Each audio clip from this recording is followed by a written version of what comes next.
Good evening, everyone, and welcome back to the channel. Tonight, you guys get to see milking. First little process. I'm going to show you through the whole works. The pre-wash, the milking, chasing the goats around. The rest is boring stuff. I mean, seen me water before, and you've seen me do feeding, which you'll see more of anyways. But yeah, we get to see the whole works tonight. Enjoy. Get some popcorn and relax while I sweat, because it's hot out. Look who's joined us. You say hi, Sadie? Hi, Sia. She says hi. All right, let's get this stuff rolling here. So first of all, we have our wash sink. All of our milking equipment and stuff is in there. This pipe here is in there. This pipe goes in the milk tank that we attach this pipe to. In here is the spring for the filter that we have to put a new filter on every time. So we put this in the tank. We take this off here. We move it over there, we put a filter on, we attach it, we're ready to milk, other than the stuff that we got to do the milk with. But first, we have to do a pre-rinse. So it washes all the lines, just sanitizes everything right before we put that good quality milk in. So I'm going to turn the dial, it's automatic, so it fills the sink up to a certain level. You can check that with this sensor back here, and it's got a little electrode or something in there that senses here, tells it its sink is at the right level. And then I have to manually, for this wash, I have to manually add the chlorine in, and then it just does its thing.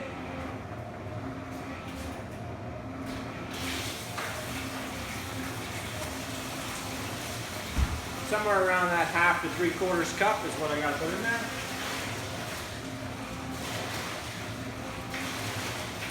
Just rinse my little cup out.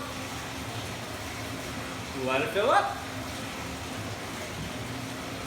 While this is all filling up, I get the hose ready to refill all the water buckets because they are all completely empty. It's an extra hot day today, so they're extra thirsty.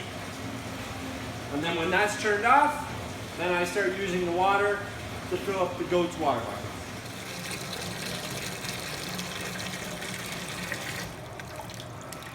So you see there, turn the water off. It reached that certain level that it needed to be at. Each wash is a little different. As you can see, there's a little bit more buildup of other stuff up there. That's because the detergent cycle is the fullest one. It fills up to about there. So now that the sink is full and that's gonna run, we're gonna use the water to fill up the goat buckets, the water buckets. I manually have it all hooked up because why put a tap in when you can make your own stuff? PEX is a wonderful thing, let me tell you. You could just cut, snip, plug your thing in, and away you go. If I had it all copper, oh man, that would be a pain. Hook all this up and all that.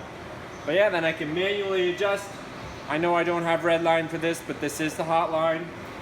I know everybody else working here knows it's a hot line. We just add a little bit of hot because our hot water is extremely hot. So now it's running the pre-wash. I'm filling up the goat bucket. It's doing its thing in here. I can give you a little bit of a show what it looks like down in here. Got the light on, but you can see, so this pipeline here is the pipeline that's in the sink. It's full of water. You can see the water starting to come through here already. But once it fills all this up, this tap is closed so that doesn't fill up. It's got to go all through here. So now it's all sucking in. You can see it there.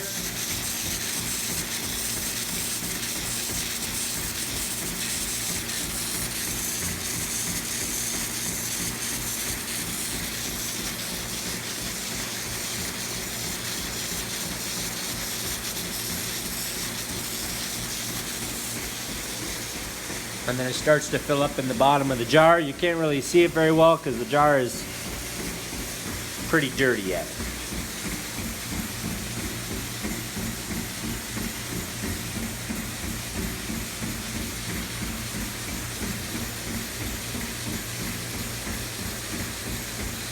So while that's running, we're still filling up the water buckets here. Got to pay attention or otherwise we'll have a flood.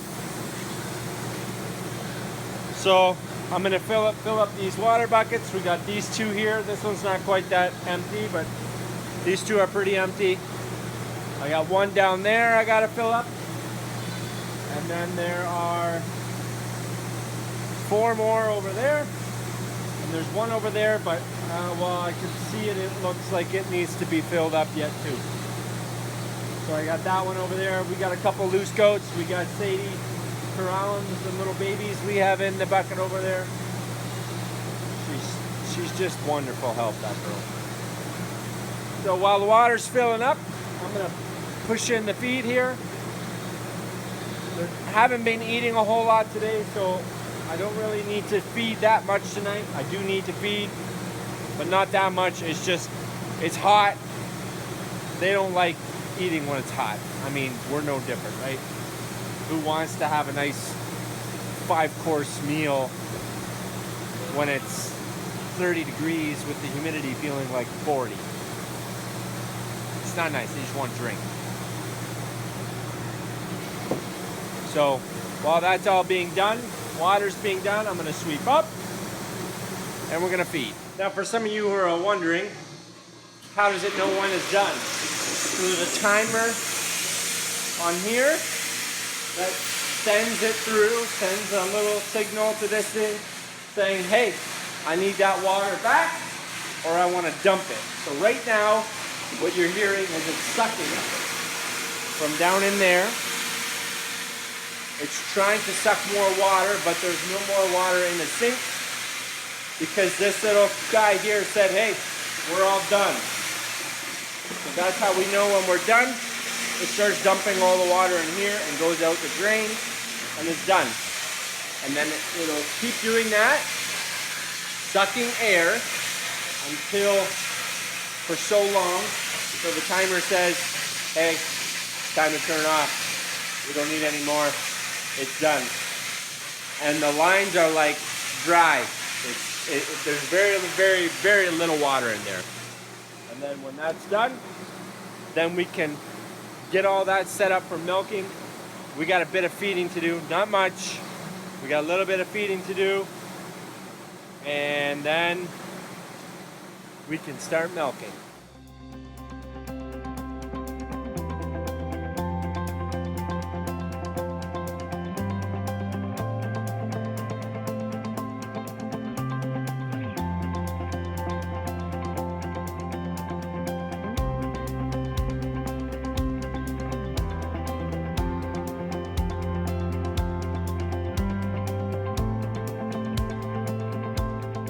Part of our feeding technique, they really know what's coming.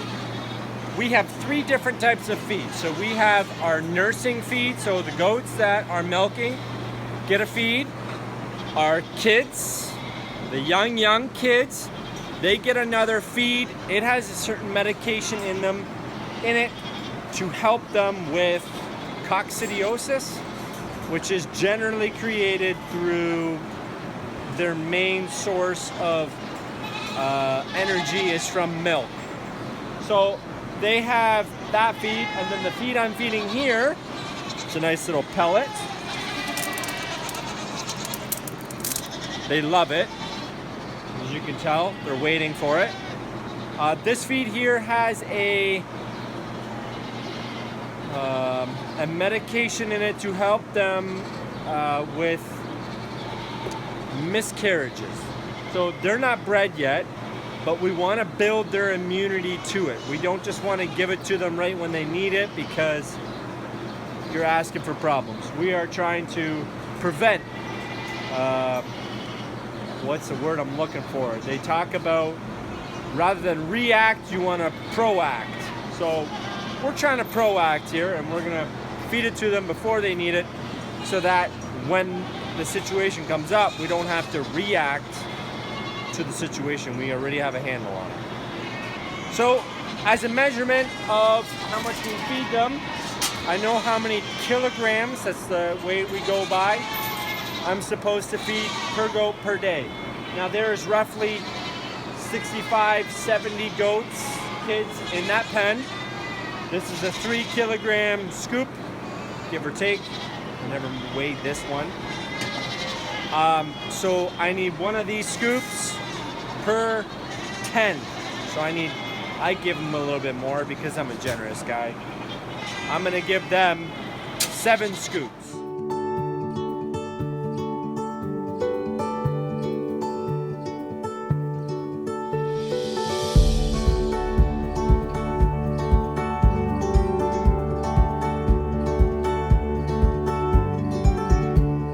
Now I do know what feed is in what barrel.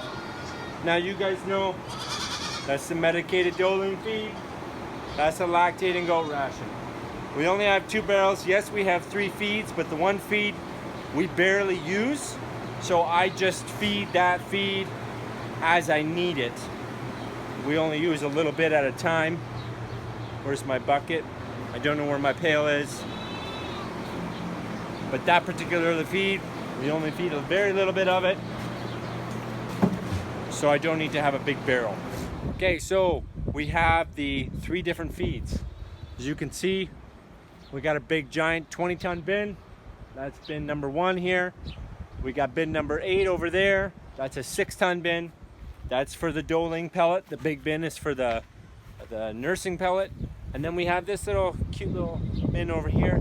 That's got the little baby pellet in it. So like I said, we go through very little at a time. So I just fill that pail up for that one last little group. Fill it up like that. That's all I need for the day. All right, now we are done. All the water, all the extra pellet, the nursing pellet we feed after they've been milked. So once I'm done, row 1 and row 2, and then I can feed them, which sometimes I do while I'm milking, depends on how much of a rush I want to be in. So now I'm going to show you a little bit on preparation in the milk house. So we have to put the pipe in the tank, we got to put the filter on, get all that hooked over, and then we go to the milk house and get all that set up.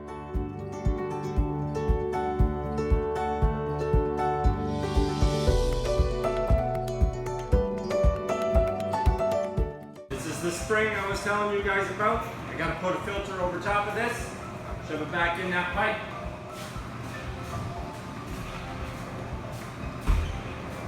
Here's our filter. This filter, yes, is special quality, made specifically for this purpose. So we just gotta open that up, stick our spring inside, take the little black thing off, gotta curl the filter in, shove that back in, put this back in. Then we swing the pipe over to this pipe. Gotta open this clamp up a little more. Clamp this up. Give her a little shake, make sure she's got good contact, and we're done in here.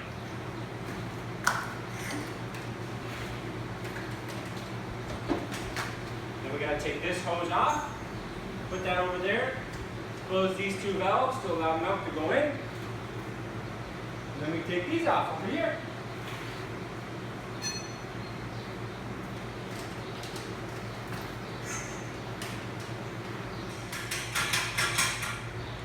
We're gonna chase some goats in and out, and we're gonna get rolling.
milk in here, I can show you a little bit as to how it works.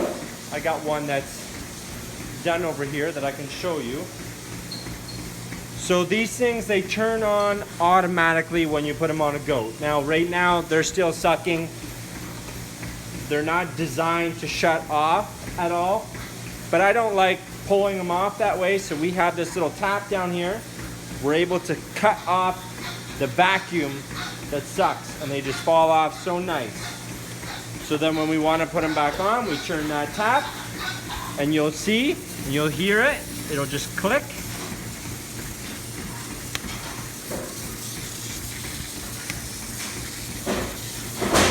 And then that one's milking. Very simple. We do not need to pre-dip or post-dip. They do like it when we post-dip, which I do occasionally on some troubled goats. We have a few goats. One's got a split teat end, so she's very sore. I like to close that up. They do that mainly because of bacteria count. Ours goes up when I post-dip everybody. Everybody's a little different. I'm able to keep my bacteria count down, which I will explain more later in a milk quality video as to what that is. But I'm able to keep the goats as healthy as I possibly can by lots and lots of bedding, not letting it get dirty. That's your best defense against diseases and sicknesses with all kinds of goats.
So some of you may be wondering why I click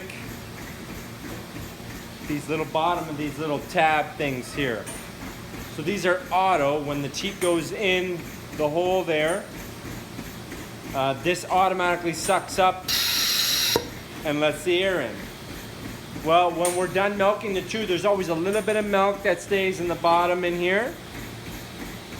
And it makes a constant little,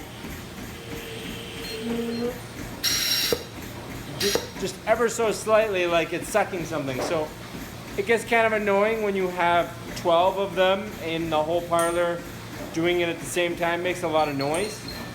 So when we do that little click, it lets that last little bit of milk through, and then we don't hear that noise. And then all you're hearing is the pulsators pulsating. That creates the sucking and letting go.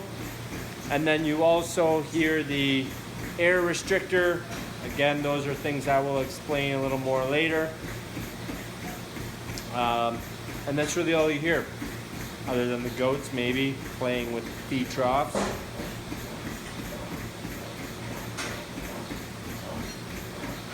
Because they can get very annoying.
So we're just about done here. All the goats have been milked. We're gonna catch the last little bit of milk that's in the pipeline here. When we turn it off, all the milk from up there to down here to the top of the pail is gonna drain into this pail, and then we can put that milk in the tank with a strainer, of course. We have to strain it because we can't have any straw or flies or poop or anything in there. So we're just gonna quick pump it. That's this little button here that turns the pump on. Pump all the milk out of the jar, and then to turn it off, you switch it from milk to wash. Now the vacuum's off. We can chase these last few goats out and then get ready, set up for wash.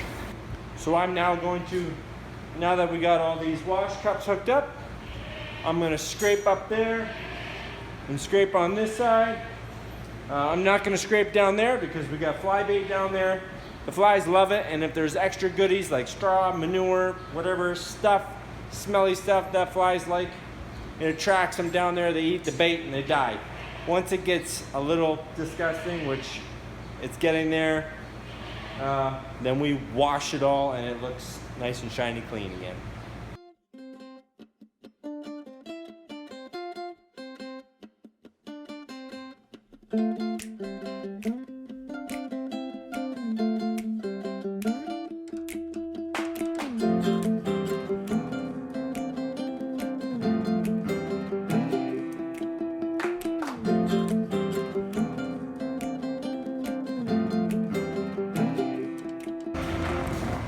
Now that we're all done milking, and that last little bit of milk that was in the line there, we dump it in the top of the tank here. There's my nice little strainer. We're gonna get out all the straw and stuff, which generally it's pretty clean anyways. Get that last little bit of foam. Yeah, she's pretty good. Close her up. Done. Now that we're done milking, I can unhook this pipe. Somebody put that clamp on there really tight. There might still be a little bit of milk left in the line yet. No, it's good. We're gonna swing it over. sink. Put that there. We take this filter out. We're gonna see how good we did tonight. I say we did pretty good. A little bit of dirt and junk on there, but not too much. We like to also look with the filter. We like to look for any signs of possibly sick goats. Generally, it'll turn up in the milk. If you've got white chunks in there, that's generally a sign of mastitis. Generally though, for me, I can kind of pick it out before it gets to the filter. Like, I'll see it on the filter and I'll go, ah, I know which goat it was. I had trouble because it's so chunky coming out of the goat that I gotta sit there and I gotta strip it out a little bit, and then I know, oh, hey, those chunks, it's from that goat. Now once we're done, we stick the spring back up, attach this little black seal, put that in, put this over, hook that up like this, turn it on, clamp it on, and then I like to wash off my pipe. I like to wash off my pipelines of the milk residue because build up over time. It's hard to clean and nobody likes the smell of rotten milk. I also got to take this pipe out. This has got to be washed in the sink. Cover that hole up so that the flies don't go in there. Put that in there. That's done. Now we're going to fill up the acid and detergent. So we have our 2 buckets, acid and detergent here. I gotta turn these off and put it in. Our detergent is not a liquid, it's a powder. That's pretty powerful stuff. I really like to make sure we keep a clean line, and that's what I always highly recommend. So we're gonna fill this up. Actually, pardon me, we don't need to fill this up. We need to put in exactly 1 cup of powder. And that's what's in there.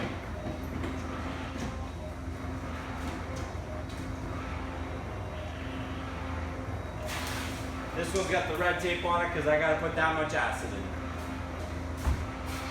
We got our acid in there. We'll turn that on. Now that everything's all hooked up and we're switched over to wash, we can turn it on. And it's going to do everything on its own. Well, ladies and gentlemen, that's a wrap on the video. Thank you for your help for night chores. It's shortly after 9 and we were out here at 5:30.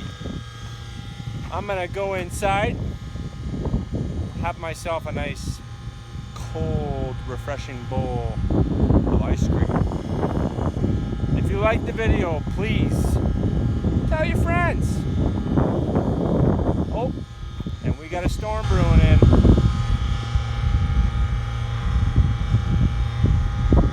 I think I'll be staying up a little bit later to make sure that doesn't take anything out. Until next time, God bless.